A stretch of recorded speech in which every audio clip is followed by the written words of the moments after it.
development process. And as we are attending to, in a very systematic way now, into building a talent pipeline that will take all of our national teams and ultimately Bafana into this long-term success, it is critical that we put in place that talent identification and development, culminating in a successful under-17 national team that will provide the foundation for Bafana to grow and be successful in the future.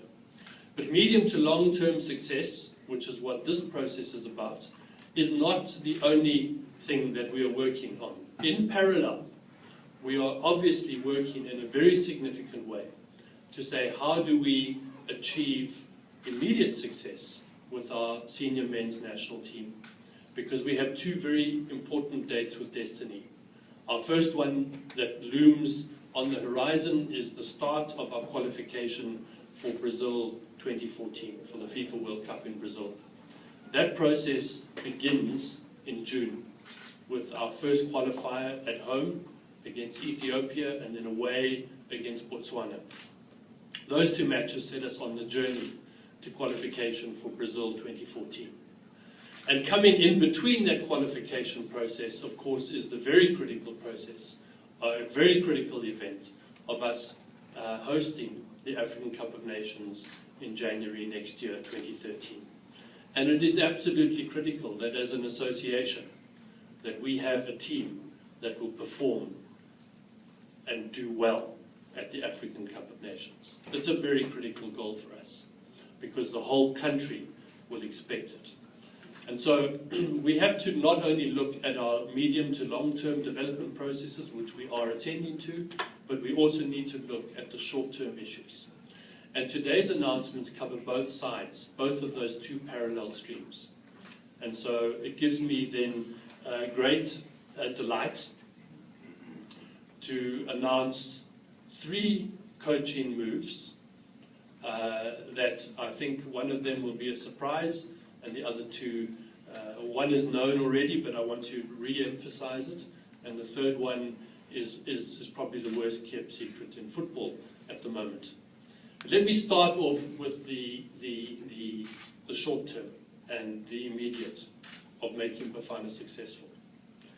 For a long time, we have been discussing with the coach his request and our desire to have a local assistant coach to work alongside him and to bolster his technical team. The coach, in discussions with us, has identified his man.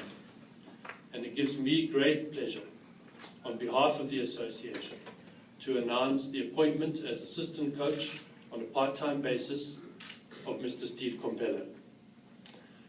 Steve, as you know, needs no introduction to yourselves as football writers. He's one of our most experienced and well-known coaches. He is currently having another great season as he works with the team at the Free State Stars. He is no stranger to the association, having acted in the role of assistant coach under 2 coaches, Stuart Baxter and Carlos Quiros. He's also no stranger to our head coach, and Coach Musamani will talk about that. They play together, they work together, and so there is a good relationship between the 2. We are delighted because we believe that having, of course, we have an existing assistant coach, Coach Lial, who provides us with tremendous international experience, but we've agreed with the coach that it is very important that we have a local assistant who can assist in whatever way the coach wants to use him. And of course, one of the key things is on the relationship with the clubs. And as a head coach of one of the PSL teams at present, Steve is in a very, very good position to assist in that circumstance. And so, Steve, welcome to the association. It gives us great delight to have you. I'm going to give you a chance to say some words in a little while, and also Coach Musamani to say some words. But I wanted to welcome you, Steve, and say we are delighted to have a man of your caliber, a level 3 coach, a senior man of stature in the football fraternity to come on board. I also want to say a great big thank you to Free State Stars. It is a sacrifice for them to give up their coach over, even if it is only for the FIFA date and for the camps that we are in. It is a big sacrifice to them. And it does take Steve away from having the single mind focus on his team. And we want to say thank you to Free State Stars, to Mike Mokoena, for their recognition of the importance of national duty. And thank you to them. Their patriotism is acknowledged and is celebrated with much thanks. On the issue of our under-17 national team coach,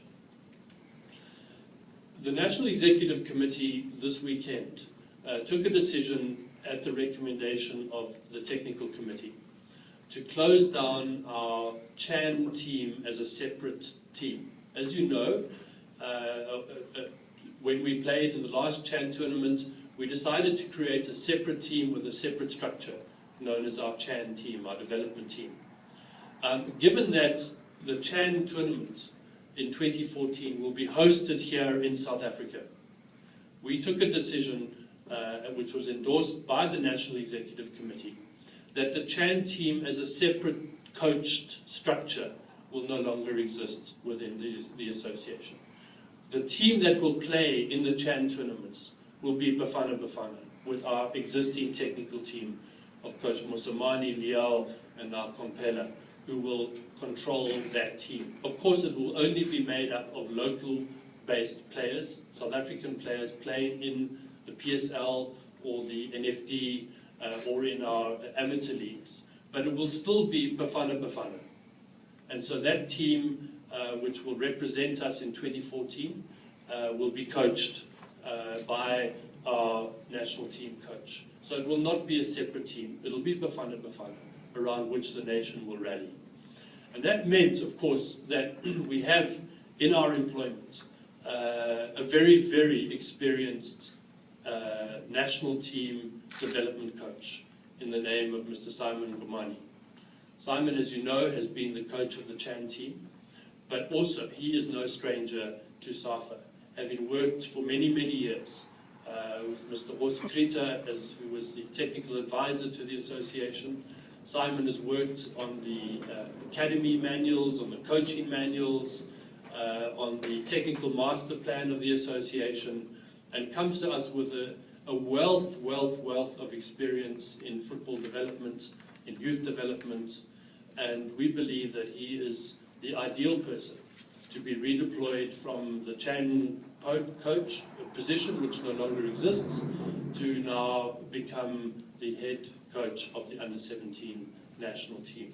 In addition to that role, he will also be helping us to set up one of those key pillars in our technical framework, which is around talent identification and development.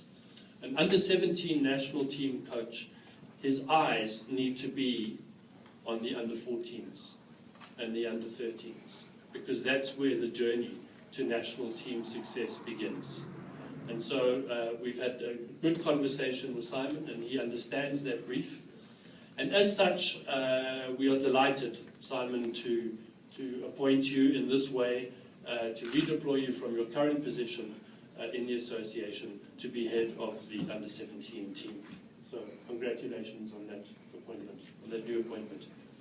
The third appointment is not a new one, and we in fact sent out a press release about it last year, but I wanted to speak about it this morning because it is nevertheless an important one for the association. At the end of last year, we redeployed Cabo Zondo, who had been the men's under-20 national team coach, to become the head coach of the Transnet School of Excellence. Now, when we did that, we did so with, it was a clear indication from our part that we are determined, together with our partners Transnet, to restore the School of Excellence to where it was when it was producing so many of our national team players.